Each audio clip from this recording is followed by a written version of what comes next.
There is one specific person you have quietly stopped expecting to see again, someone whose return you gave up hoping for so long ago that the hope itself started to feel foolish, and I want you to know before anything else tonight that plans are already being made for exactly this kind of return. I know exactly who that person is, and I know exactly how far along their plans to come back into your life actually are, further along than any ordinary evening would ever suggest. You have imagined this reunion more times than you would ever admit, small private scenarios that you eventually stopped letting yourself fully picture because the disappointment of them never happening became too heavy to keep carrying. You have told yourself you have made peace with their absence, and some days you almost believe it completely. There are specific details in those imagined scenarios you have never told anyone, exact words you pictured them saying, a particular way you imagined the moment might finally feel, small private hopes you have carried quietly for longer than you would ever fully admit. Have you ever caught yourself thinking of someone specific out of nowhere, a sudden vivid memory or feeling with no clear trigger attached to it, wondering afterward whether that feeling actually meant anything at all? I did not come to you tonight to tell you that feeling was nothing. I came to tell you something you do not know yet. Someone close to your heart is planning an unexpected return, and the specific steps they are taking toward that return have already quietly begun. You have not been foolish for still hoping. You have simply been waiting for a return that was already being planned long before you had any way of seeing it. Stay with me tonight, because what I am about to show you will change the way you understand every unexpected thought you have ever had about someone you assumed was gone from your life for good. You have carried this specific absence through more ordinary days than you could probably count, each one passing quietly without any visible sign that anything was actually shifting on the other side of it. I want you to know that lack of visible sign was never the same thing as a lack of actual movement, the same way genuine preparation so often happens quietly, entirely out of view, long before its results ever become visible. There is a particular, quiet grief in loving someone who is no longer present in your daily life, carrying the specific shape of their absence through ordinary days, wondering whether the door that once closed between you is permanently shut or whether it might still, somehow, open again. You have learned to speak about this person carefully when their name comes up, offering a composed, brief answer before quickly changing the subject, protecting a hope you have not let anyone else fully examine. You have wondered whether continuing to hope for their return, after all this time, is genuine faith or simply an inability to accept that some absences are permanent. I want you to know that distinction has never actually mattered to me the way it seems to matter to you, since both faith and difficulty accepting a painful loss can exist honestly in the same heart at once. Do you know the exact day you last allowed yourself to imagine their return in detail, the specific scenario you pictured before finally talking yourself out of hoping for it any further? There is an exhaustion in carrying this particular absence for as long as you have, showing up fully to the rest of your life while privately wondering whether this one specific relationship will ever find its way back to what it once was. That exhaustion has never once disqualified you from continuing to hope, even on the specific days it felt like hoping any further might simply not be worth the continued effort it required. Some of you carry a private fear that too much time has already passed, that whatever window once existed for their return has long since closed, and that continuing to hope now is simply setting yourself up for one more disappointment. I want to release that specific fear from you tonight, reminding you that no window I have ever opened has permanently closed simply because more time passed than you originally expected it to take. You have prayed about this specific person more times than you have told anyone, sometimes with real faith and sometimes simply out of an old habit you have not quite been able to release, asking me plainly whether their return was ever actually still possible.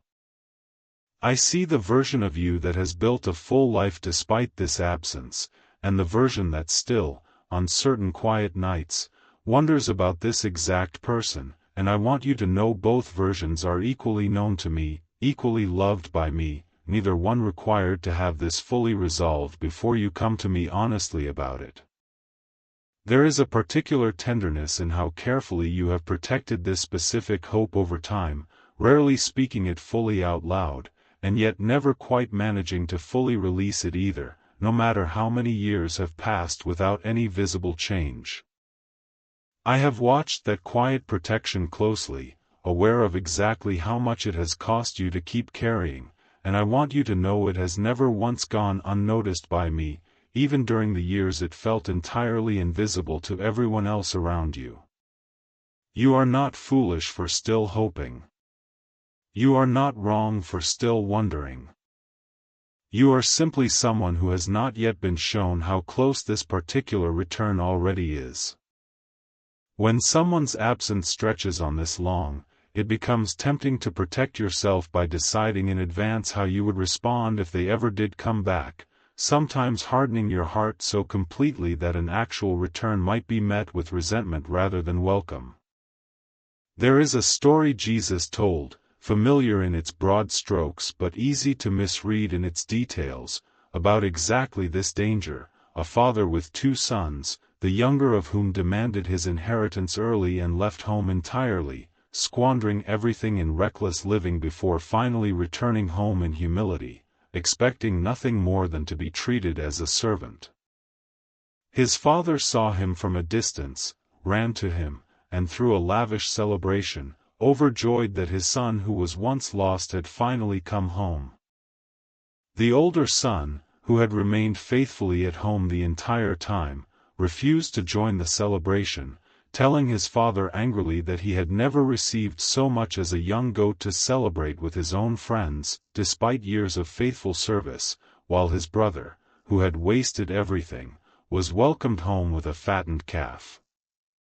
Have you ever felt this same resentment rise in you, a hardened readiness to withhold welcome from someone specific, protecting your own hurt by deciding in advance that their eventual return would not actually be celebrated?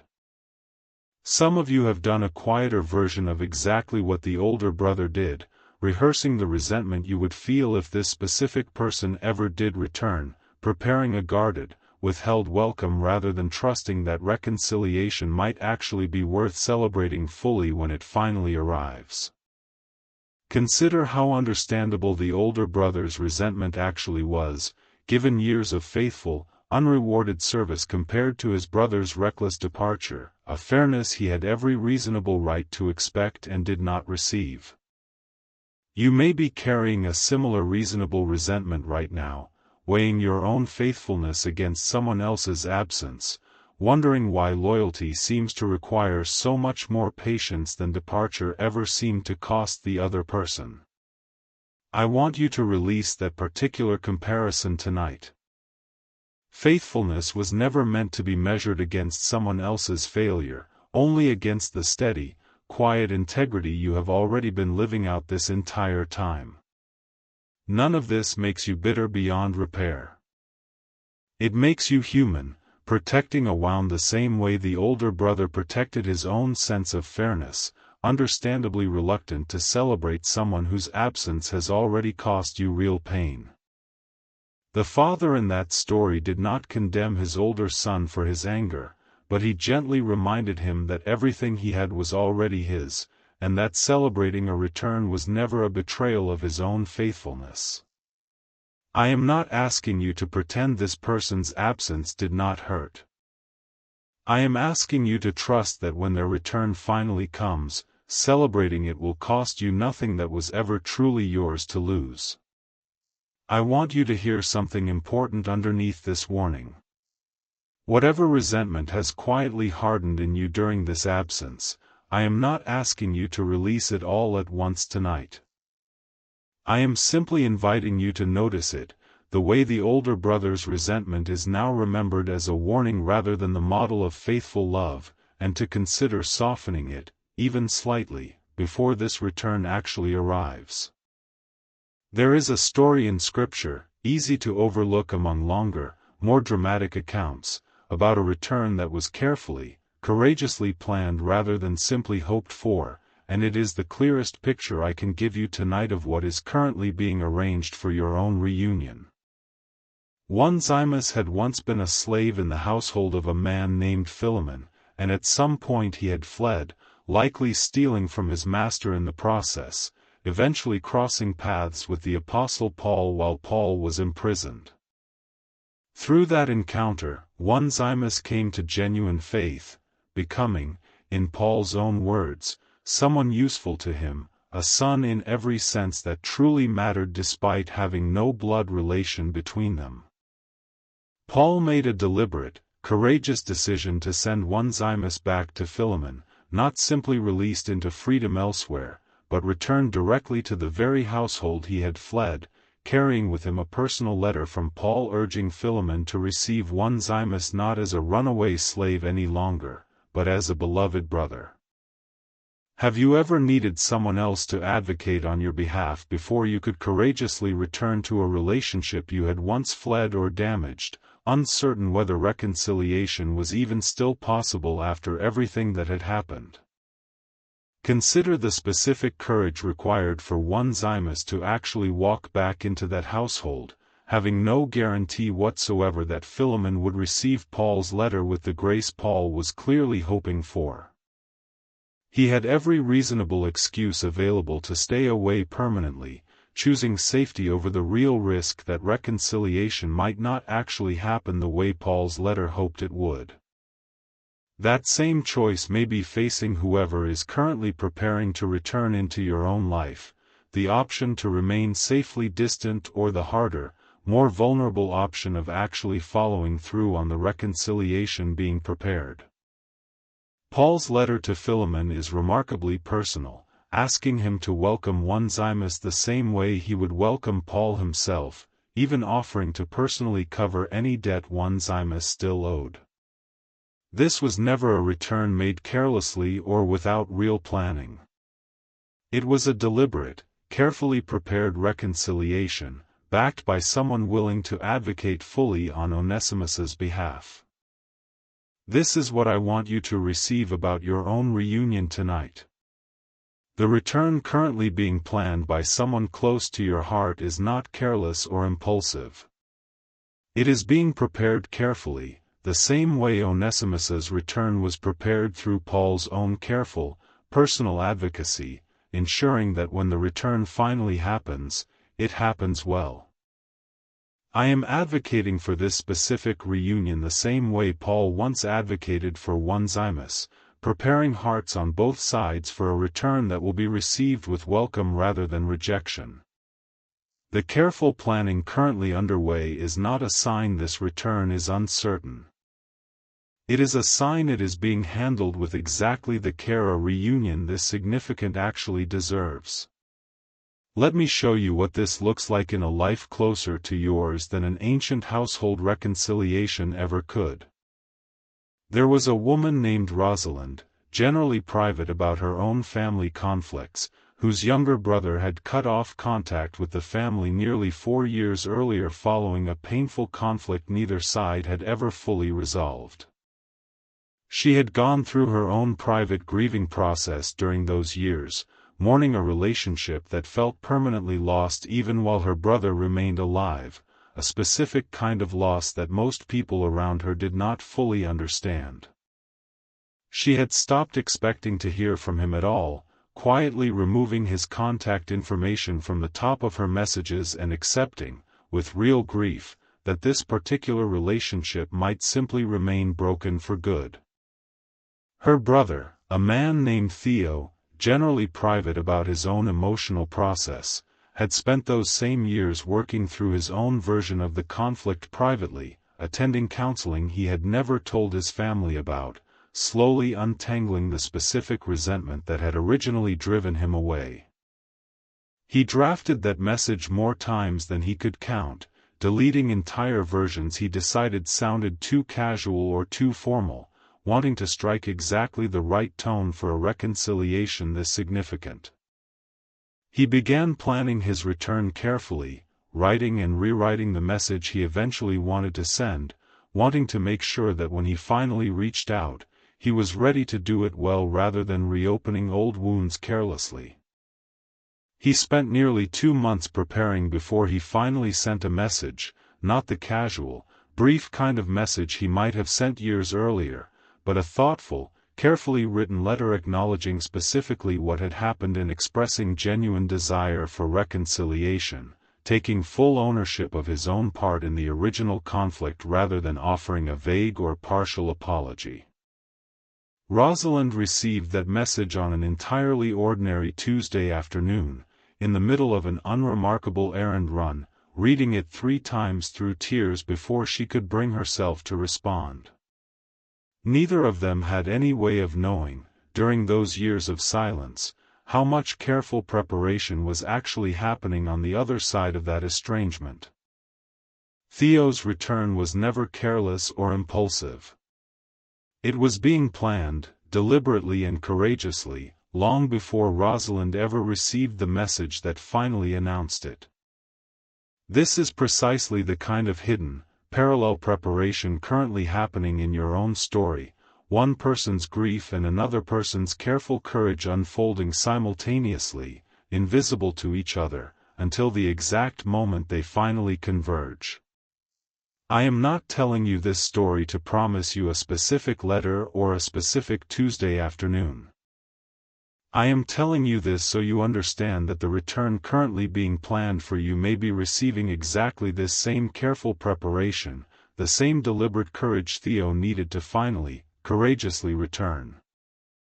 Whatever specific shape your own reunion eventually takes, trust that the same careful, deliberate courage is already quietly gathering itself, preparing for a moment that will arrive at exactly the right time rather than a moment you can force into being sooner.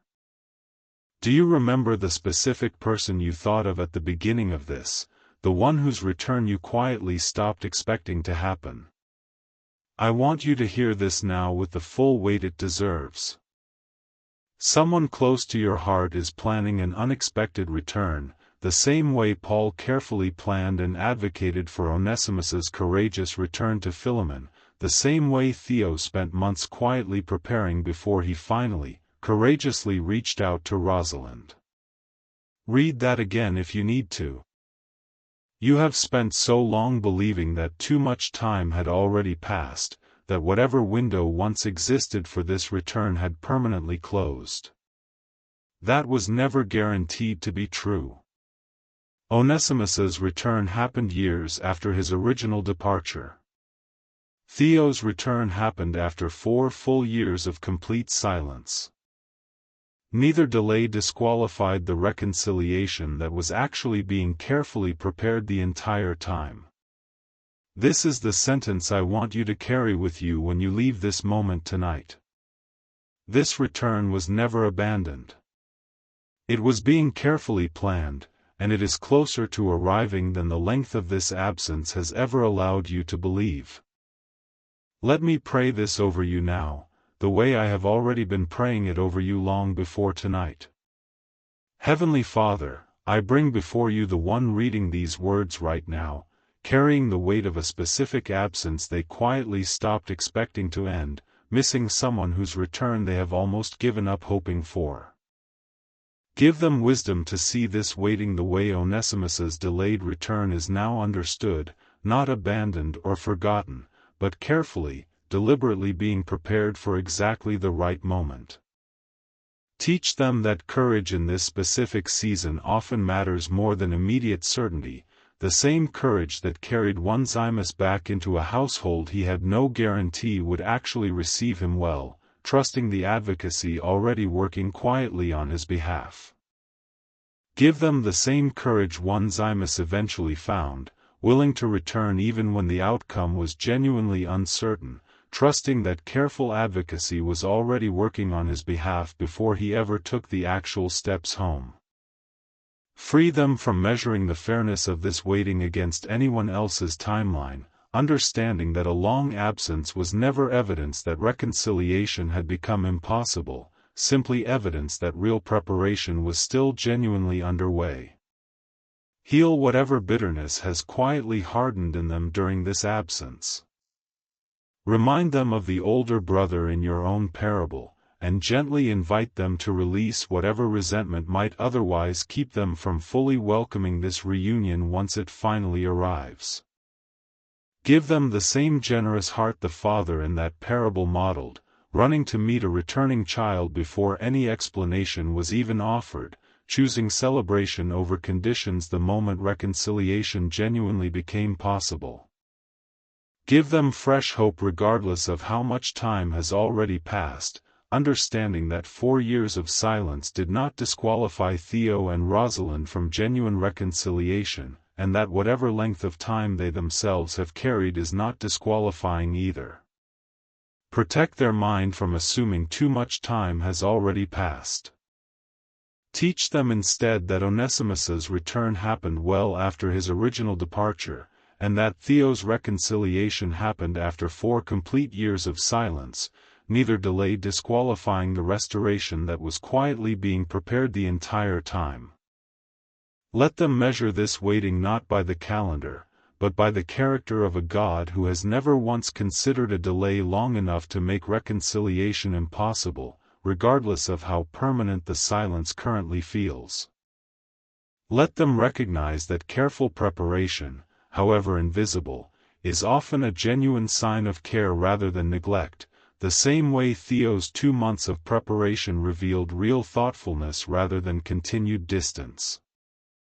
Restore their trust in the specific person this waiting has centered around, understanding that careful preparation, however invisible it currently feels, is so often exactly what makes an eventual return successful rather than careless or short-lived. Give them the patience to trust this same careful preparation even when it feels indistinguishable from continued silence, understanding that the two can look identical from the outside while carrying entirely different meanings underneath.